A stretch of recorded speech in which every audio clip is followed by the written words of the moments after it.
নমস্কার বন্ধুরা, তোমাদেরকে মায়াবী ছায়াতে আরও একবার স্বাগত। আজকের গল্পটা কোনো কাল্পনিক কাহিনী নয়, বরং উত্তরবঙ্গের এক নির্জন চা বাগানে ঘটে যাওয়া এমন এক সত্য ঘটনা যা শুনলে আজও স্থানীয়দের রক্ত হিম হয়ে যায়। তাহলে আর দেরি না করে লাইটটা বন্ধ করে হেডফোনটা কানে দিয়ে তৈরি হয়ে যাও আজকের এই শিহরণ জাগানো অভিজ্ঞতার জন্য। মাঝরাতে সেই অশরীরী ছায়া। ঘটনাটি ঘটেছিল বছর দুয়েক আগে। আমার এক বন্ধু সায়ন, যে কিনা পেশায় একজন ওয়াইল্ড লাইফ ফটোগ্রাফার, সে গিয়েছিল ডুয়ার্সের একটি পুরনো বাংলোতে থাকতে। বাংলোটি ব্রিটিশ আমলের, চারদিকে ঘন চা বাগান আর একদিকে গভীর জঙ্গল। ঠিক রাত 2:30টা। সায়নের হঠাৎই ঘুম ভেঙে যায় একটা অদ্ভুত শব্দে।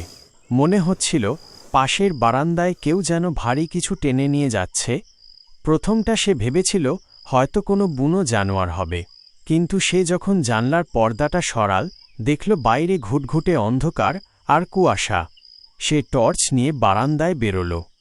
কেউ নেই, কিন্তু অদ্ভুত ব্যাপার হল প্রচণ্ড গরমের মধ্যেও বারান্দার সেই বিশেষ জায়গাটা ছিল বরফের মতো ঠান্ডা। সায়ন ঘরে ফিরে আসার জন্য যেই না ঘুরেছে, অমনি সে থমকে গেল। সে দেখল বাংলোর সামনের বাগানে একটা লম্বা ছায়ামূর্তি দাঁড়িয়ে আছে। মূর্তিটার কোনো মুখ নেই, শুধু দুটো জলে লাল বিন্দু যেন তাকে লক্ষ্য করছে। সায়ন ভয়ে পাথর হয়ে দাঁড়িয়ে রইল।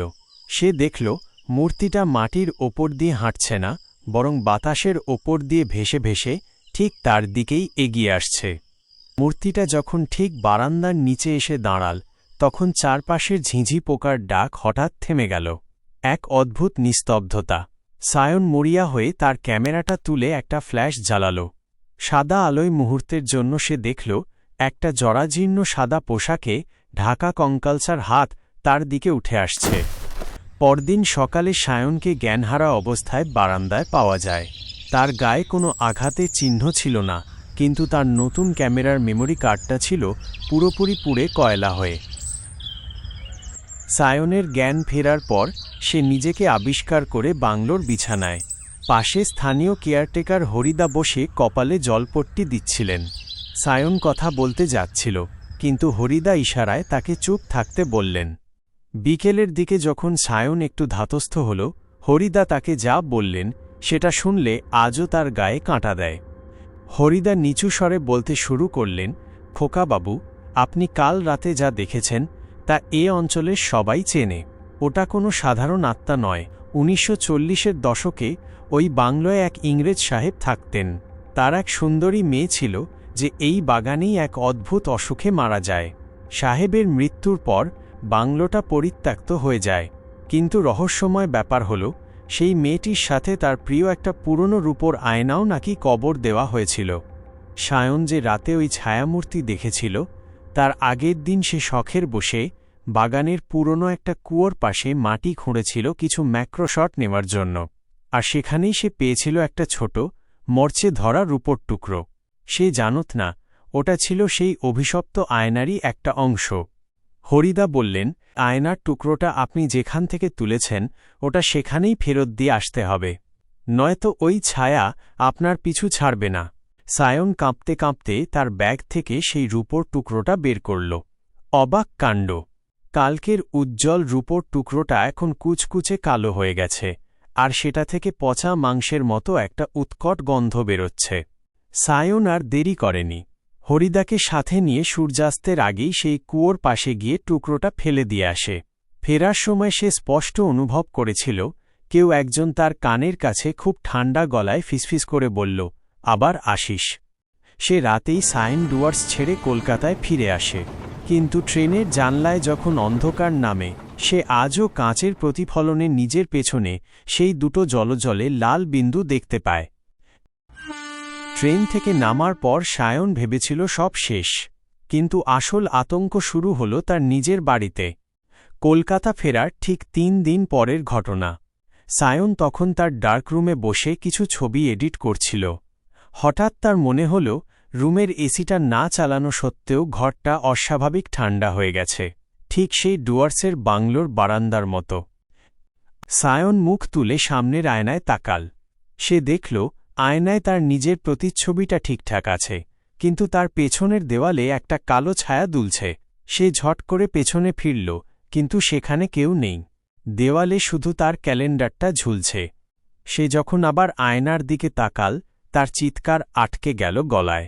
আয়নায় দেখা যাচ্ছে তার ঠিক কাঁধের ওপর দিয়ে একটা ফ্যাকাশে মাংসহীন হাত এগিয়ে আসছে, কিন্তু বাস্তবে তার কাঁধে কিছুই নেই। সায়ন ভয়ে আলমারি থেকে সেই ক্যামেরাটা বের করল, যেটা ডুয়ার্সে থাকাকালীন নষ্ট হয়ে গিয়েছিল। সে দেখল ক্যামেরার লেন্সটা ভেতর থেকে ফেটে গেছে, আর তার ওপর রক্তবর্ণের একটা দাগ, ঠিক যেন একটা আঙুলের ছাপ। সেদিন রাতেই সায়নের ফোনে একটা অচেনা নম্বর থেকে কল আসে। রিসিভ করতেই ওপাশ থেকে শুধু একটা ভারী নিঃশ্বাসের শব্দ শোনা গেল। তারপর খুব চেনা, কিন্তু ভাঙা গলায় কেউ একজন বলে উঠল, তুই যেটা ফেলে দিয়ে এসেছিস সেটা আসল ছিল না।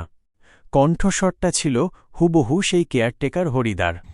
সায়ন অবাক হয়ে পরদিন সকালে ডুয়ার্সের সেই বাংলোর ম্যানেজারে ফোন করে।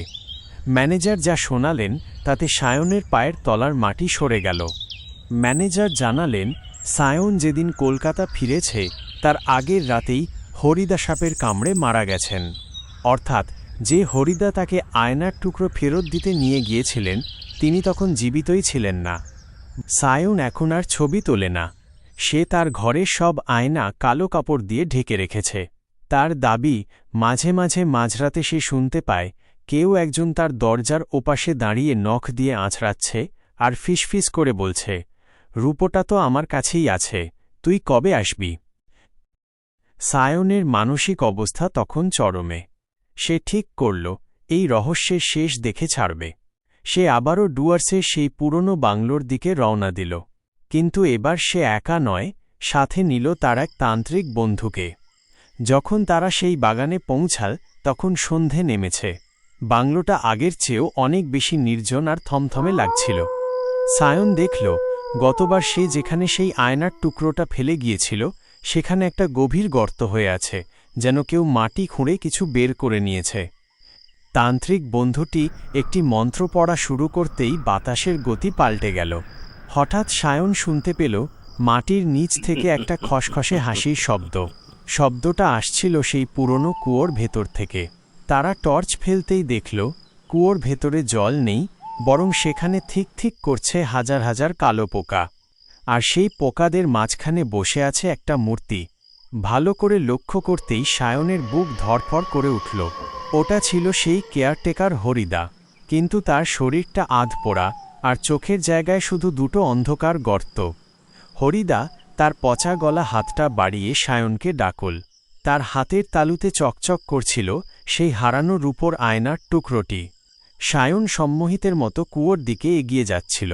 ঠিক সেই সময় তার তান্ত্রিক বন্ধুটি চিৎকার করে উঠল, সায়ন, ওর চোখে তাকাস না। ওটা হরিদা নয়, ওটা সেই সাহেবকন্যার প্রেতাত্মা যে হরিদার শরীর দখল করেছে। তান্ত্রিক একটি রক্ষাকবচ সায়নের দিকে ছুঁড়ে মারল। সাথে সাথে এক বিকট চিৎকারে চারপাশ কেঁপে উঠল। সেই ছায়ামূর্তিটি কুয়োর ভেতর মিলিয়ে গেল, আর আয়নার টুকরোটি ফেটে চৌচির হয়ে গেল। পরদিন সকালে সায়ন যখন চোখ মেলল, সে দেখল সে বাংলোর বাইরে ঘাসের ওপর শুয়ে আছে, কিন্তু তার হাতে একটা গভীর ক্ষতচিহ্ন, যেন কেউ নখ দিয়ে সেখানে লিখে দিয়েছে এস সাহেবকন্যার নামের আদ্যক্ষর। সায়ন আর কোনোদিন ডুয়ার্সে ফেরেনি, কিন্তু আজও যখন সে রাতে ঘুমোতে যায় সে অনুভব করে তার বিছানার নিচে কেউ একজন শুয়ে আছে, এবং মাঝে মাঝে বিছানাটা নিচ থেকে হালকা করে কেঁপে ওঠে।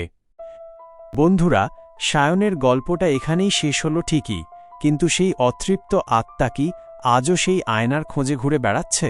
আপনাদের কি মনে হয়? আজকের মতো এখানেই শেষ করছি। ভিডিওটি ভালো লাগলে লাইক করুন আর সাবস্ক্রাইব করে মায়াবী ছায়ারা পাশে থাকুন। সাবধানে থাকবেন, কারণ অন্ধকার সবসময় একা আসে না।